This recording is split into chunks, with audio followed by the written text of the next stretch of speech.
Alright, what's up guys, Snowball back here again, and this is going to be Wednesday, another hump day joke. I believe this is the third one I did, but first off I want to tell you guys that this is new quality here.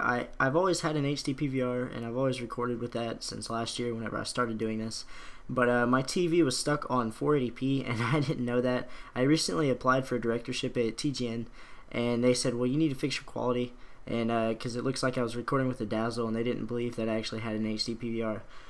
So I was like, okay, and I looked into it and I finally researched it and found it out, and now it's fixed. So hopefully you guys enjoy this. Let me know in the comments below how it looks, if it looks better. This is supposed to be full HD, and I went through the settings for a while and fixed it, and I'm also doing a little bit of color correction to fix it up just that much more.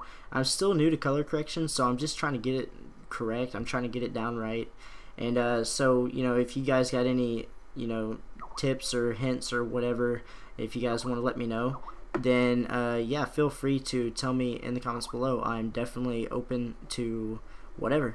So we're gonna get into this joke now, and I have a couple jokes in mind, and so I'm gonna talk about today. I'm probably gonna talk about the lawyer who married a woman who has already been married 10 times. And some people might think, damn, 10 times, no way. But I actually have a grandma, and this is true. And shut the fuck up, Skype. This is really fucking annoying.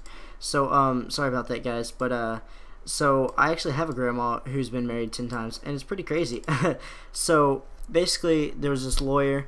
He married a woman who's been divorced 10 times already. He is her 11th husband, and on their wedding night, they're about to have sex, and she says, "Please be gentle. I'm a virgin." And he says, "What? How could you still be a virgin after you've been married 10 times?"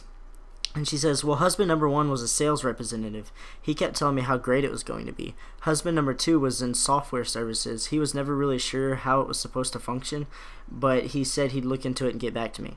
Husband number 3 was from field services. He said everything checked out diagnostically, but he just couldn't get the system up. Husband number 4 was in telemarketing. Even though he knew he had the order, he didn't know when he would be able to deliver." Husband number 5 was an engineer. He understood the basic process but wanted 3 years to research, implement, and design a new state-of-the-art method.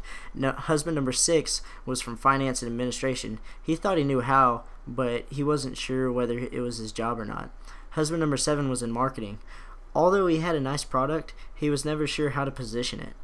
Husband number 8 was a psychologist. All he ever wanted to do was talk about it. And husband number 9 was a genealogist. All he wanted to do was look at it. And husband number 10 was a stamp collector. All he did was, "Oh God, I miss him," she says. But now that she's married him, she says, "I'm really excited now that I'm married to you." And he says, "Good, but why?" He says, "You're a lawyer. This time I'm going to get screwed." So yeah, that's the joke of the week there. Hopefully you guys enjoyed that one.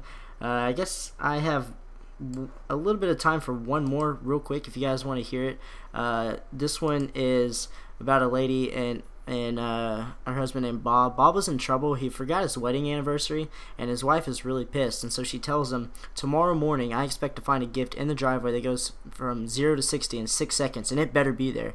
So the next morning he's like, "Oh shit." So he wakes up early and he leaves for work, and when his wife wakes up, she looks out the window, and sure enough there's this box gift wrapped in the middle of the driveway, and that's all that's there. And she's confused, and she's like, "I guess those are keys." So she runs out there, she picks it up, she opens it, and there sits a bathroom scale.